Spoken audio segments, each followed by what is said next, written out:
Hey guys, let's get more news from Steelers, but first, don't forget to subscribe to the channel and leave your like. Steelers GM Omar Khan's NFL Combine availability postponed. Pittsburgh Steelers general manager Omar Khan has had his media availability at the NFL Combine postponed due to a death in his family, a team spokesperson announced.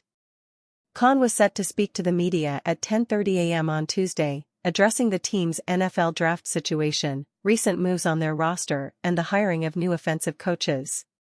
He was also set to speak with local media in a private setting earlier in the week. Khan's availability is to be determined at this point. It has not been ruled out that he can speak later in the week. The Steelers will spend the rest of the week scouting every player at the Combine. Head coach Mike Tomlin and their scouting department will meet with prospects in private meetings, and then head to Lucas Oil Stadium to watch drills Wednesday through Saturday.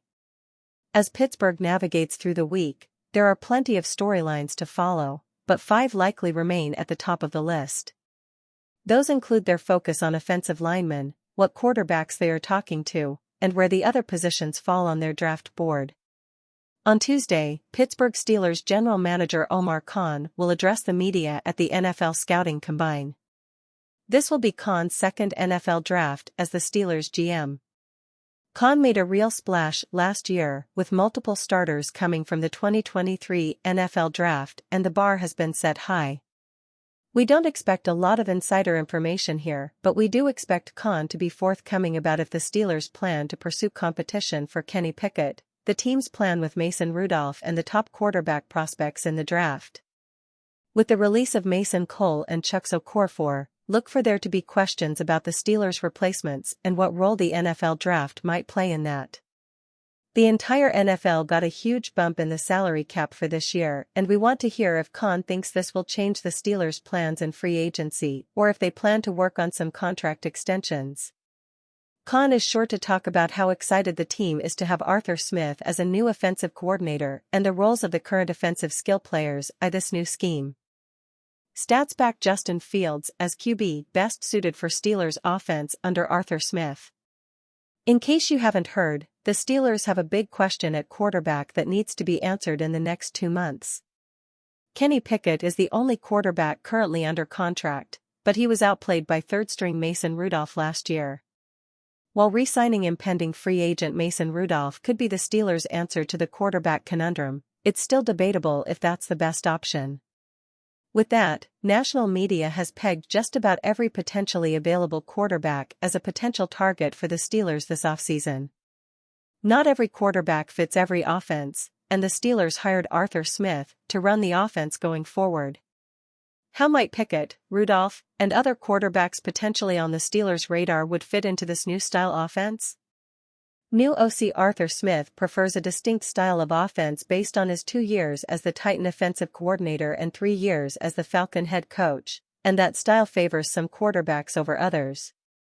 Smith likes to run the ball and utilize 2 concepts the Steelers used very little last year with Rudolph and Pickett, a quarterback lined up under center and play action passes.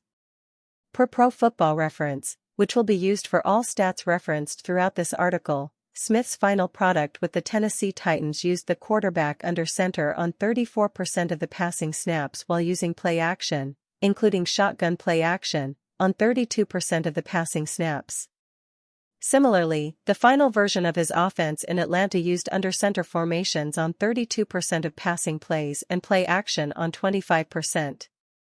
This is a monumental shift from the 2023 Steelers, who used these concepts on 11.5% and 13% of plays, respectively. Now, let's look at the experience of 6 of the Steelers' potential options at quarterback in the coming season to see who might be the most comfortable with the style of offense Smith will likely execute with the Steelers.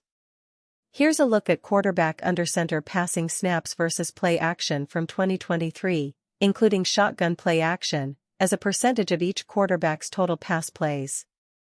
Numbers are rounded to the nearest percentage point. Being comfortable in an offensive scheme due to experience isn't the same as executing it well. Here, we list career passer ratings under center versus out of shotgun and rank the quarterbacks by the difference between those 2 passer ratings. Next is a look at career play-action passer rating versus non-play-action passer rating, again, ranked by the difference between the two. Mason Rudolph ranks last in relative experience under center, passer rating under center, and passer rating with play-action, while ranking second to last in relative experience with play-action. He does rate decently in terms of his NFL passer rating out of shotgun, 91, and non-play-action plays, 88. But those concepts will likely be utilized less frequently in Smith's offense. That likely won't be good enough to make up for his low rankings in the concepts the quarterback will need to do more of in 2024, including plays under center. Robert Griffin III makes strong case for pursuit of Steelers' Saquon Barkley. The Steelers are limping into another offseason, with the smell of disappointment becoming more intolerable every year. Genuine championship aspirations cannot exist in this fan base until the team proves it in the playoffs.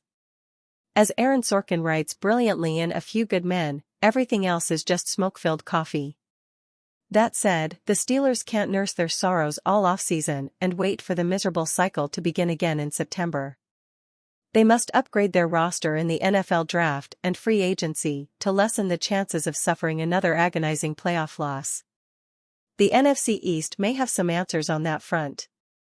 The Saquon Barkley for Steelers narrative is being pushed once again. The Steelers should raid their rivals' closet and sign Saquon Barkley, posted Robert Griffin III on the X. Saquon is a three-down back who brings flash and substance. The Quad God is still one of the most dynamic players in the NFL with the ball in his hands in the open field. It's time for these stars to come together. This potential duo is quickly becoming a favorite of ESPN and the media as a whole, with former New York Jets general manager Mike Tannenbaum calling Barkley a perfect fit for the Steelers' backfield. The New York Giants are not expected to use the franchise in their two-time Pro Bowl selection. So the door is apparently open to a union that was previously considered unfathomable. However, the cost to obtain Saquon Barkley's services may be more than Steelers is willing to spend. Number 26 was inefficient as a ball carrier last year, totaling just 3.9 yards per carry, but the Giants' weak offensive line certainly factored into the drop. Health and age, 27 can mark a big decline for running backs, are undeniable concerns. Steelers has a lot to ponder, including Griffin's argument about Barkley's versatility. This potential move could also dump some fuel back into the annual Steelers hype train, which currently remains derailed, courtesy of the Green Bay Packers. In February 2023, every running back under the sun was being hit with the franchise tag. But now 1 year later, the complete opposite is happening, no tags for running backs in 2024. According to ESPN's Adam Schefter, whose phone must have been vibrating itself into a frenzy on Monday afternoon, New York Giants RB Saquon Barkley and Las Vegas Raiders RB Josh Jacobs will not be tagged by their franchises. Instead of being forced to stay with their current teams, they will become free agents. Franchise tags are also not expected for marquee running backs Tony Pollard of the Dallas Cowboys, Derrick Henry of the Tennessee Titans, and Austin Ekeler of the Los Angeles Chargers. Last season was a controversial one for running backs. The offseason began with a slew of tags, including Barkley, Jacobs and Pollard, which led to a larger conversation about running backs being undervalued. While running back is a vital position that can create numerous explosive plays, it's also one of the most injury-prone positions on the field. Teams don't want to pay them a lot because of that risk, but that's precisely why running backs want higher salaries, to reflect their value while recognizing their risk. And you fan, what do you think of the Saquon Barkley situation? Leave your opinion in the comments.